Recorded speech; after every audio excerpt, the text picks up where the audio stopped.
Khammam, Nalgonda, Warangal graduate MLC ఉప ఎన్నిక polling కొనసాగుతోంది. మధ్యాహ్నం 12 గంటల వరకు 29.30% పోలింగ్ నమోదైంది. యాదాద్రి భువనగిరి జిల్లాలో మధ్యాహ్నం 12 గంటల వరకు 27.71% పోలింగ్ నమోదైంది. పురుషులు 5,902, మహిళలు 3,543 మంది ఓటు హక్కు వినియోగించుకున్నారు. నల్గొండ జిల్లాలో మధ్యాహ్నం 12 గంటల వరకు 29.30% పోలింగ్ నమోదైంది. సూర్యాపేట జిల్లాలో మధ్యాహ్నం 2 గంటల వరకు 52.8% పోలింగ్ నమోదైంది. నల్గొండ జిల్లా నార్కెట్పల్లిలో స్వల్ప ఉద్రిక్తత నెలకొంది. ఓ పార్టీ కార్యకర్తలు ఓటర్లకు డబ్బులు పంచుతున్నారన్న సమాచారంతో అక్కడకు వెళ్లిన స్వతంత్ర అభ్యర్థి అశోక్ ఆందోళనకు దిగారు. ఇరు వర్గాల మధ్య వాగ్వాదం చోటు చేసుకుంది. స్వతంత్ర అభ్యర్థి అశోక్ పోలీసులకు ఫిర్యాదు చేశారు. స్వతంత్ర అభ్యర్థి అశోక్కు పోలీసులు గన్మెన్ను కేటాయించారు. మహబూబాబాద్ ఎమ్మెల్సీ పోలింగ్ కేంద్రం సమీపంలో ఘర్షణ చోటు చేసుకుంది. ఓటర్లను ప్రసన్నం చేసుకుంటున్న పార్టీ నాయకుల మధ్య స్వల్ప ఘర్షణ చోటు చేసుకుంది. ఇదే అంశానికి సంబంధించి మరింత సమాచారం మా ప్రతినిధి అశోక్ అందిస్తారు. అశోక్,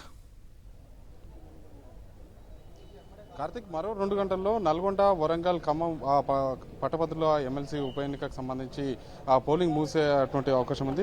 సాయంత్రం 4 గంటలకి పోలింగ్ ముగినటువంటి నేపథ్యంలోనే ప్రస్తుతం అయితే సజావుగా సాగుతుంది. నల్గొండ ప్రస్తుతం మనం బోయవాడలో ఉన్నటువంటి ప్రభుత్వ పాఠశాలలో ఏర్పాటు చేసినటువంటి పోలింగ్ బూత్ వద్ద ఉన్నాం. మొత్తం ఓవరాల్గా చూసుకున్నట్లయితే నల్గొండ జిల్లాలో ఒక నార్కెట్పల్లి మండలంలో తప్పించి మిగతా అన్ని చోట్ల కూడా సజావుగా ఎన్నికలు పోలింగ్ అయితే సాగుతున్నటువంటి పరిస్థితి కనిపిస్తుంది. నార్కెట్పల్లిలో కాంగ్రెస్ పార్టీ కార్యకర్తలు ఓటర్లకి డబ్బులు పంచుతున్నారని చెప్పేసి స్వతంత్ర అభ్యర్థి అశోక్ కుమార్ అక్కడికి చేరుకున్నటువంటి నేపథ్యంలోనే స్వల్ప ఉద్రిక్తత చోటు చేసుకుంది. కాంగ్రెస్ పార్టీ కార్యకర్తలతో పాటు స్వతంత్ర అభ్యర్థి అశోక్ కుమార్ సంబంధించినటువంటి అనుచరులకు మధ్య వాగ్వాదం చోటు చేసుకున్నటువంటి నేపథ్యంలోనే అశోక్ కుమార్ మీద దాడి చేశారంటూ కూడా ఆయన నార్కెట్పల్లి పోలీస్ స్టేషన్ ఎదుట బైఠాయించినటువంటి పరిస్థితి ఉంది. మొత్తం పరిస్థితిని చక్కదిద్దేందుకు పోలీసులు వెంటనే రంగంలోకి దిగారు. ఆయనకు ఒక గన్మెన్ కూడా కేటాయించినటువంటి పరిస్థితి కనిపిస్తుంది. మధ్యాహ్నం 2 గంటల వరకు కూడా చూసుకున్నట్లయితే సూర్యాపేట జిల్లాలో 52.97% పోలింగ్ నమోదు కాగా నల్గొండ జిల్లాలో చూసుకున్నట్లయితే 51.06% పోలింగ్ నమోదైంది. అటు యాదాద్రి భువనగిరి జిల్లాలో చూసుకున్నట్లయితే 30,000 ఓట్లు ఉన్నటువంటి నేపథ్యంలోనే అక్కడ 47% ఓటింగ్ అయితే నమోదైనటువంటి పరిస్థితి కనిపిస్తుంది. మరో 2 గంటల్లో పోలింగ్ ముగినటువంటి నేపథ్యంలోనే ఈసారి పోలింగ్ శాతం ఎంత నమోదవుతుంది అనేది కూడా ఉత్కంఠ నెలకొన్నది. గతంతో పోలిస్తే ఈసారి పోలింగ్ పర్సంటేజ్ పెంచుతామని చెప్పేసి అధికారులు చెప్పినప్పుడు కూడా ఓటర్లు పట్టభద్రులు గతంలో ఏదైతే నమోదు చేసుకున్న వారికంటే గతంలో 6 లక్షల మంది ఓటర్లు నమోదు చేసుకోగా ఈసారి మాత్రం 4 లక్షల పైచులు ఓటర్లు నమోదు చేసుకున్నటువంటి నేపథ్యంలోనే పోలింగ్ శాతం పెరిగినా కూడా ఓటర్ల సంఖ్య తగ్గేటువంటి అవకాశం అయితే మనకు స్పష్టంగా కనిపిస్తుంది.